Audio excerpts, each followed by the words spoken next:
कपड़ा उतार के फाड़ते तक उसको मारे हैं। नहीं ले सकते, क्यों? क्योंकि वो लोग इनको அனைவருக்கும் வணக்கம். சத்தீஸ்கர் மாநிலத்திலே நடைபெற்ற ஒரு சிறப்புமிக்க ஒரு நிகழ்ச்சியை தான் இந்த நாளில் உங்களுக்கு மத்தியில் சொல்ல வந்திருக்கிறேன். அநேக பாடுகளுக்கு மத்தியிலும் வேதனைகளுக்கு மத்தியிலும் அடிக்கடி திருச்சபைகள் மூடப்படுவது, தாக்கப்படுவது, பாஸ்டர்கள் அடிக்கப்படுவது என்று மோசமான ஒரு சூழ்நிலையில் இருக்கிற அந்த சத்தீஸ்கர் மாநிலத்திற்கு எல்லா பிரச்சனையும் உருவாக்குற 2 பேர் இருந்தார்கள். அந்த 2 பேருடைய பெயர், ஒரு பெண்மணி, இவர் ஃபோட்டோவை போடுறோம் பாருங்க, கீழே இவளை பார்த்துக்கோங்க, இவர் ஜோதி சர்மா. இன்னொருத்தருடைய ஃபோட்டோ போடுறோம் பாருங்க, இந்த ஆள் பேர் ரத்தன் யாதவ். இந்த 2 பேரும் தான் திருச்சபை நடக்கிற இடங்களுக்கெல்லாம் போய் எல்லா இடத்துலையும் பிரச்சனை உண்டாக்கி கிறிஸ்துவலை பயமுறுத்தி அச்சுறுத்தி அநேக பிரச்சனைகள்.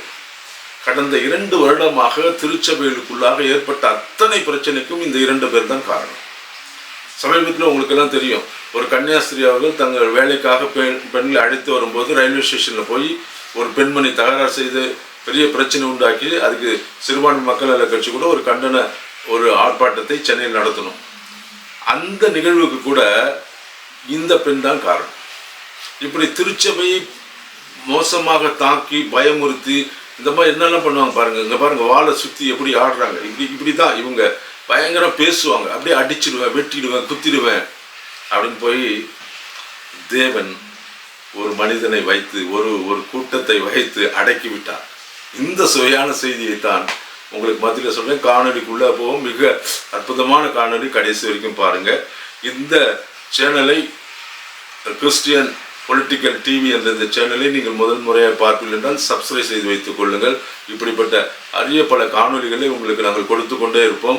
நீங்கள் எங்களுக்கு சப்ஸ்கிரைப் செய்து உங்களுடைய கருத்துக்களை எழுதி எங்களுக்கு நீங்கள் இதை ஷேர் செய்யும் போது, இதை லைக் செய்யும் போது தான் எங்களுக்கு அதிக உற்சாகம் வருகிறது. இன்னும் அநேக காணொலிகளை கொண்டு வர வேண்டும் என்று வரிசையாக இதற்கு அடுத்த காணொலியை பாருங்கள். இதோட பிரமிப்பான இன்னொரு செய்தி, ஒரே ஒரு பெண்மணி ஒரு திருச்சபையை தனித்து நின்று போராடி அங்கு வந்த எல்லா பஜ்ரங்தள் குண்டர்களையும் ஓடவிட்ட காட்சி அடுத்த காணொலியில் வருது. அதையும் பார்த்துக்கோங்க. இந்த காணொலியை நீங்கள் காணொலி போய் முழு கதையை சொல்வதற்கு முன்பாக இதை சப்ஸ்கிரைப் செய்து எங்களை உற்சாகப்படுத்துங்கள். வாருங்கள், இப்போது முழு செய்திக்குள்ளாய் நாம்.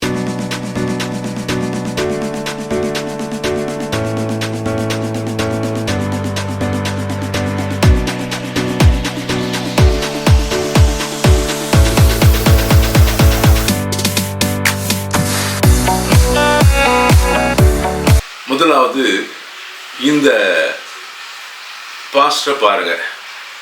இது எங்கிருந்து இந்த பிரச்சனை ஆரம்பிக்கிறது சொன்னால், ஜோனத்தான் என்று சொல்லக்கூடிய இந்த பாஸ்டரை இந்த சிறு காணொலியை பாருங்க.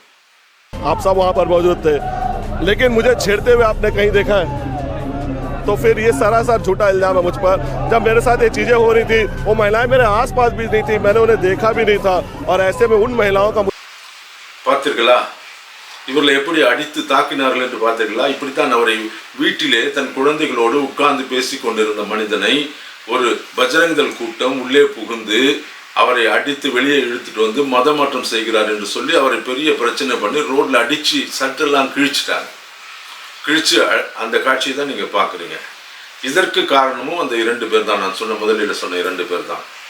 இப்படி இவங்க கிழிச்சிட்டு இவங்க வந்து பயங்கர அச்சுறுத்த போது இதை காவல் நிலையத்திலே போய் இவர்கள் புகார் செய்யலாம் சொல்லி போகும்போது அந்த காவல் நிலையத்திலே அவங்க வந்து ஒரு புகார் தராங்க. ஏன்னா இந்த காணொலியை பாருங்க.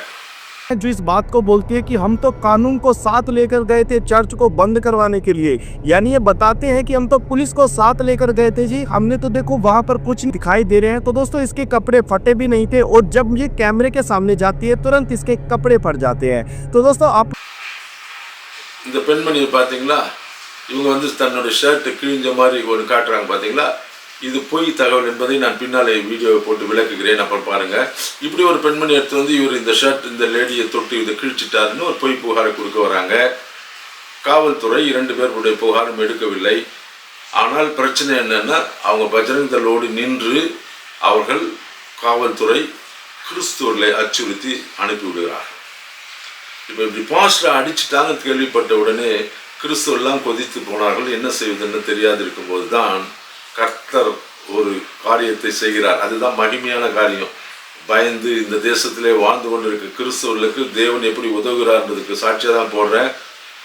ஒரு கூட்டத்தை ஆண்டவர் அனுப்பினார். பீம் ஆர்மி என்று சொல்லுகிற அம்பேத்கர் இயக்கத்தை ஆண்டவர் இந்த பாதிரியாளுக்கு துணையாக முதலாக சத்தீஸ்கர் மாவட்டத்திலே அனுப்புகிறார். மிகப்பெரிய கூட்டம். இந்த காணொலியை பாருங்க. किसी बजरंग दल की इतनी औकात नहीं है। पब्लिक सर्वेंट है। सटक जाएंगे रे हराम खोरो। नदियों को शायद पता नहीं है कि भीम आर्मी का डंडा और बंदा दोनों मजबूत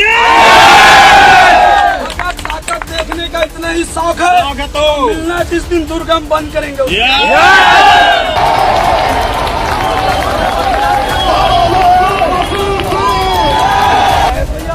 पूरे प्रदेश में मसीह समाज के लोगों पे अत्याचार किया जा रहा है, मारपीट किया जा रहा है, हमारी माताओं बहनों को कीड़े मकोड़े की तरह कुचला जा रहा है, छेड़खानी किया जा रहा है, गिरबान पे हाथ डाला जा रहा है। पर ये टूट कर हमला कर रहे थे, हैं मेरे कपड़े लोगों ने फाड़े, और ये जो इतना सरासर इल्जाम मुझ पर लगाना, मुझे इसी बात का दुख है। मुझे मार खाने का दुख नहीं है, मैं मार खाया हूँ, मेरा प्रभु भी मार खाया और क्रूस पर जो है अपने शत्रुओं के लिए जो है प्रार्थना किया कि हे पिता इन्हें क्षमा कर। सत्ता के संरक्षण में बीजेपी बजरंग दल जैसे लोगों को संरक्षण देकर गुंडागर्दी करा रही है। मसीह समाज किसी भी प्रकार का धर्म परिवर्तन नहीं कराता है और भारतीय संविधान इजाज़त देता है कि हर समुदाय के लोग अपना अपना प्रेयर कर सकते हैं, पूजा कर सकते हैं, प्रार्थना कर सकते हैं। इसमें किसी प्रकार की कोई पाबंदी नहीं है। भीम आर्मी जो है, भीम आर्मी का बंदा डंडा दोनों मजबूत है। अगर आज ये दुर्ग कलेक्टर नहीं समझते हैं, शासन प्रशासन नहीं समझती है, तो आने वाले समय में हम मुख्यमंत्री आवास का घेराव करेंगे। பார்த்துக்கலாம் எவ்வளவு பெரிய கூட்டம் பாருங்க. வந்து இறங்கிட்டாங்க. இறங்கி இந்த 2 பேரையும் வச்சு வாங்கினாங்க பாருங்க. பயங்கரமா திட்டுனாங்க. அவர் சொன்னாங்க, நாங்கள் வெறும் அம்பேத்கர் கொள்கையோடு மட்டும் வரோன்னு நினைக்காதீங்க. அம்பேத்கர் கையில் ஒரு தடியோடு நாங்கள் வந்திருக்கோம். இந்த தடி சும்மா இருக்காது. நாங்கள் நீதியோடும் சட்டத்தோடும் சரியாக சட்டத்தை தோற்றுவித்த அன்பு தலைவர் அம்பேத்கருடைய வழித்தோன்றல் நாங்கள். நீங்கள் இப்படி இலக்காரமாக கிறிஸ்துவங்களை அடிச்சுட்டு போயிடலாம் நினைக்காதீங்க. இன்னொரு முறை தொட்டீர்கள் என்றால் நீங்கள்லாம் உங்களை சும்மா விட மாட்டேன்னு அவங்க மிரட்டில் இந்த 2 ஜீவனும் பயந்து ஒளிஞ்சிட்டு அப்படியே பெணாத்த ஆரம்பிச்சிச்சு பாரு. பாஸ்டர்களெல்லாம் திட்டுது, நிறைய காணொலி போடுது. அதில் அவர் சொன்ன ஒரு காரியம் என்னவென்றால், நீங்கள் இதற்கு மேல் நீங்கள் சத்தீஸ்கரில் எதாவது ஒரு கிறிஸ்தவனை நீங்கள் தொட்டால் அவங்க வரமாட்டாங்க, பீம் ஆர்மி தான் வரும், நாங்கள் தான் வருவோம், அவங்கள மாதிரி நாங்கள் சும்மா இருக்க மாட்டோம். ஆனால் எங்கள் கையில் நீங்கள் கத்தியெல்லாம் வச்சு ஆடிக்காம அதில் கிடையாது. எங்ககிட்ட கட்டை பயங்கர எல்லாட்டையும் இருக்குது. எத்தனை பேர் கூட்டமாக வந்திருக்கோம் பார்த்தியா? ஒன்றை மாதிரி கொஞ்சமான கூட்டம் இல்லை. நாங்கள் அம்பேத்கரின் வழித்தோன்றல்கள், கிறிஸ்துவர்களுக்கு பாதுகாப்பாக சத்தீஸ்கரில் இது நாங்கள் தான் நிற்போம். இதற்கு மேல் தைரியம் இருந்தால் ஒரு பாதிரியார் தொட்டுப்பார் என்று சொல்லி சவால் விட்டு அந்த சகோதரி பேசினார். அடுத்து அதனுடைய தலைவராக இருந்த ஒருத்தர் சொல்கிற ஒரு சின்ன காணொலி போடுற பாருங்க. संविधान के अनुसार आप सबको बराबर मानिए ना भाई, आपको अपनी धर्म की पढ़ाई करने का अधिकार है, लेकिन क्या किसी ने अगर अपने धर्म के बारे में आप 2 लोग को बता दिया?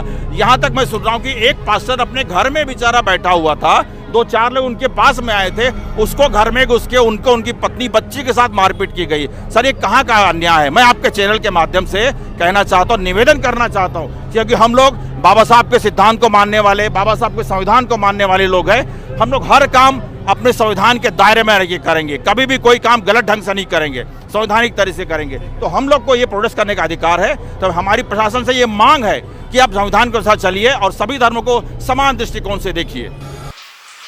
பார்த்தீங்களா? இவர் என்ன சொல்றாருன்னா, அவங்க என்னப்பா தப்பு பண்ணாங்க? இந்திய அரசியலமைப்பு சட்டம் 25 சொல்ற மத கடமையை, மத உரிமையை செய்யறாங்க. அதுல உனக்கு என்ன பிரச்சனை? நீ ஏன் போய் அவரை தாக்குற? நீ ஏன் போய் அடிக்கிற அவரை? நீ ஏன் போய் அவங்க சர்ச்சை போய் மதம் மாற்றம் ஏன் பொய்யா சொல்லி சுத்திட்டு இருக்கிற? அவளுக்கு கொடுத்த அந்த மத கடமையை செய்யறாங்க. இதற்கு மேல் நீங்கள் யாரும் கிறிஸ்துவலை அச்சுறுத்துவோ தொடவோ கூடாதுன்னு சொல்லி அதன் தலைவர் கூட பகிரங்கமான ஒரு காரியத்தை சொன்னார். இதற்கு மேல் நாங்கள் சகிப்பு தன்மையோடு இந்த சத்தீஸ்கர் மாநிலத்தில் இருக்க மாட்டோம். இதனால் வரைக்கும் நாங்கள் விட்டுட்டோம் உங்களை, நீங்கள் அமைதியாக என்னென்ன பண்ணிட்டீங்க கிறிஸ்துவில், இதற்கு மேல் தொடம் விடமாட்டோம் என்று சொல்லி அவர் பேசின அந்த முழு காணொளி இருக்கு. எனக்கு அன்பானவர்களே, நம்முடைய தேவன் ஆபத்து காலத்தில் என்னை நோக்கி கூப்பிடு, நீ அறியாததும் எட்டாதமான பெரிய காரியங்களை செய்வேன்னு சொல்லியிருக்காரு. பாருங்க, நம்ம ஆட்கள் போய் யாரும் அவங்களை அழைக்கல, வாங்கன்னு கூப்பிடல. ஆனால் தேவன் ஏற்ற நேரத்திலே ஒரு பெரிய கூட்டத்தை நமக்காக அனுப்பினார். இன்னைக்கு சத்தீஸ்கரில் இருக்கிற பாஸ்டர்கள், பெரிய பெரிய ஊழியக்காரெல்லாம் நீங்கள் நிம்மதியாக ஒரு பெருமூச்சு விடுறான். இது கடந்த வாரங்களில் நடந்த நிகழ்வு. இது இன்னைக்கு இவர்கள் வந்து அந்த பாஸ்டரை தாக்கினதற்கு அவர் ஒரு எஃப்ஐஆர் கூட அவங்க மேலே போடலை. அங்கு ஆட்சியில் இருக்கிற அந்த பிஜேபி அரசு அவர்களை அச்சுறுத்தி பாஸ்டர்களை வீட்டுக்கு அனுப்பிச்சிச்சு. அவரை அடிக்கப்பட்டவர் பாருங்க, அவர் சொல்லும் போது சொல்றாரு, அந்த காணொலியில் அவருடைய வாய்ஸ் பின்னால் இருக்கு, அது இந்தியில் இருக்கு, இருந்தாலும் உங்களுக்கு நான் சொல்றேன். அவர் என்ன சொல்ற தெரியுமா? நான் அடிக்கப்பட்டேன், என் சட்டைகள் கிழிக்கப்பட்டது, நான் வேதனைப்பட்டேன், எனக்கு கவலை கிடையாது, என் இயேசுவும் அடிக்கப்பட்டார், அவரும் இதே மாதிரி துன்பப்படுத்தப்பட்டார், அவரும் வெட்கப்படுத்தப்பட்டார், கவலைப்படல அவரு, அப்படித்தான் நானும் இருக்கிறேன் என்று சொல்லி அந்த பாஸ்டர் அவர் இந்த காணொலி பாருங்க. चेक जरूर कर सकते हैं, जहां पर मैंने आपको ये दिखाया था कि किस तरीके से देखिए, मुझे मारते हुए आप सब लोगों ने देखा है, आप सब वहाँ पर मौजूद थे, लेकिन मुझे छेड़ते हुए आपने कहीं देखा है? तो फिर ये सरासर झूठा इल्जाम है मुझ पर। जब मेरे साथ ये चीज़ें हो रही थी, वो महिलाएं मेरे आसपास भी नहीं थी, मैंने उन्हें देखा भी नहीं था, और ऐसे में उन महिलाओं का मुझ पर ऐसा झूठा आरोप लगाना सचमुच में जो है मुझे बहुत क्यों आरोप लगाया जा रहा है, क्यों आपको टारगेट किया जा रहा है? क्योंकि वो अपने बचाव के लिए उन्होंने जो मुझ पर जो है मेरे साथ मारपीट किया, और उनके ऊपर जो है कार्रवाई की हम मांग करना चाहते हैं, तो वो उसके मतलब अगेंस्ट में जो है इस प्रकार से झूठा आरोप लगा के அந்த காணொலியில் அவருடைய வாய்ஸ் பின்னால் இருக்கு, அது இந்தியில் இருக்கு, இருந்தாலும் உங்களுக்கு நான் சொல்றேன். அவர் என்ன சொல்ற தெரியுமா? हैं मेरे कपड़े लोगों ने फाड़े, और ये जो इतना सरासर इल्जाम मुझ पर लगाना, मुझे इसी बात का दुख है, मुझे मार खाने का दुख नहीं है, मैं मार खाया हूँ, मेरा प्रभु भी मार खाया, और क्रूस पर जो है अपने शत्रुओं के लिए जो है प्रार्थना किया कि हे पिता इन्हें क्षमा कर। நான் அடிக்கப்பட்டேன், என் சட்டைகள் கிழிக்கப்பட்டது, நான் வேதனைப்பட்டேன், எனக்கு கவலை கிடையாது, என் இயேசுவும் அடிக்கப்பட்டார், அவரும் இதே மாதிரி துன்பப்படுத்தப்பட்டார், அவரும் வெட்கப்படுத்தப்பட்டார், கவலைப்படல அவரு, அப்படித்தான் நானும் இருக்கிறேன் என்று சொல்லி அந்த பாஸ்டர் அவர் இந்த காணொலி பாருங்க. இது அவர் கொடுத்த அந்த இன்டர்வியூ. அதில் சொல்றாரு அவர், நான் அதுக்கு எனக்கு கவலையே கிடையாது, நான் எந்த தவறும் செய்யவில்லை, நான் என் மத கடமையை செய்கிறேன், என்னை அடித்தாங்க, சட்டை கிழிச்சாங்க, நான் அதுக்கெல்லாம் வருத்தப்படவே இல்லை, ஏனென்றால் என் தேவன் கூட இங்கே அடிக்கப்பட்டார், அந்த பாடுகளை குறித்து எனக்கு கவலை கிடையாது என்று சொல்லுகிறார். எனக்கு அன்பானவர்களே, நீங்கள் இந்த காணொலியை பார்க்கும்போது என்னென்ன கிறிஸ்துக்குள்ளாய் வைராக்கியமாக எப்படி இந்த ஊழியக்காரெல்லாம் இருக்கிறான் பாருங்க. அங்கு இதுவரை சத்தீஸ்கரிலே பயமுறுத்தி கொண்டிருந்த இந்த இரண்டு பேர் பஜ்ரங் தளுடைய ஜோதிஷ் சர்மாவையும் அந்த ரத்தன் யாதவையும் இதற்கு மேலே வெளியே பார்க்க முடியாது, இதற்கு மேலே அவங்க வரமாட்டாங்க. அவங்க இந்த அம்மா புலம்புறாங்க, ஒரு பெரிய பேட்டி கொடுத்துருக்காங்க, ஆனால் ஒரு வார்த்தை கூட அந்த பீம் ஆர்மியை பற்றி இவங்க வாயை திறக்கலை. ஏன்னா அவ்வளோ பயம் அவங்களுக்கு. கிறிஸ்துவன் இழுக்கிறையா இருந்தான்றால் இவ்வளோ நாள் எப்படியெல்லாம் அவங்கள அடித்து எப்படியெல்லாம் எவ்வளோ நல்லா சொன்னாங்க தெரியுமா? ஆனால் இன்னைக்கு பாருங்கள், கர்த்தர் நீதி உள்ள தேவன், அதன் காலத்திலே எல்லாவற்றும் நேர்த்தியாக செய்கிற தேவன், அவர் சரியான நேரத்திலே சரியான உதவி அனுப்பி இன்று சத்தீஸ்கரில் இருக்கிற திருச்சபைக்கு ஒரு பெரிய பாதுகாப்பும், அங்கே இருக்கிற ஊழியக்காரனுக்கு ஒரு பெரிய நம்பிக்கையும் ஒரு விடுதலையும் கொடுத்திருக்கிறார். எனக்கு அன்பானவர்களே, இதை பார்க்கிற நீங்கள் அனைவரும் ஜெபம் பண்ணுங்க, இன்னும் ஜெபம் பண்ணுங்க, இன்னும் அதிகமாக ஜெபிங்க. அந்த வட இந்தியாவில் இருக்கிற பிரச்சனைகள் எல்லாம் வந்து அது சீக்கிரத்தில் மாறணும். தேவன் இவர்கள் இப்படி இருக்கிற அந்த மதவாத அமைப்புகள் எல்லாவற்றையும் கவிழ்த்து போடணும். ஆண்டவர் செய்து இந்த தேசத்தில் ஒரு சமாதானத்தையும் ஒரு அன்பையும் ஒரு இன்னும் விதைக்கிறதுக்கான மிஷினரிகளை இன்னும் அந்த பக்கம் நிறைய பேர் நம்ம அனுப்பணும். நிறைய மிஷினரி ஸ்தாபனங்களோடு மற்ற காரியங்களோடு நாங்கள் பேசி கொண்டு இருக்கிறோம். இன்னும் இந்த பாதுகாப்புக்கான காரியங்களை குறித்து அதிகமாக பேசி கொண்டு இருக்கிறோம். நிறைய காரியங்களை இன்னும் நம்ம செய்யணும். இந்த தேசத்தை ஆண்டவர் நம்ம கரத்தில் கொடுத்திருக்கிறார். இவர்களுக்காக நாம் ஜெபிப்பதோடு மட்டுமல்ல, இவருக்கான பணிகளை நம்ம செய்ய ஆரம்பிக்கணும். அந்த அருமையான அந்த ஊழியக்காரன் சொன்னதை போல அந்த இடத்துல இனி பயமின்றி அவர் தைரியமாய் ஊழியம் செய்ய, தைரியமாய் வேலை செய்ய நம்முடைய ஜெபங்கள், நம்முடைய முழங்கால்கள் அதிகமாய் முழங்கட்டும்.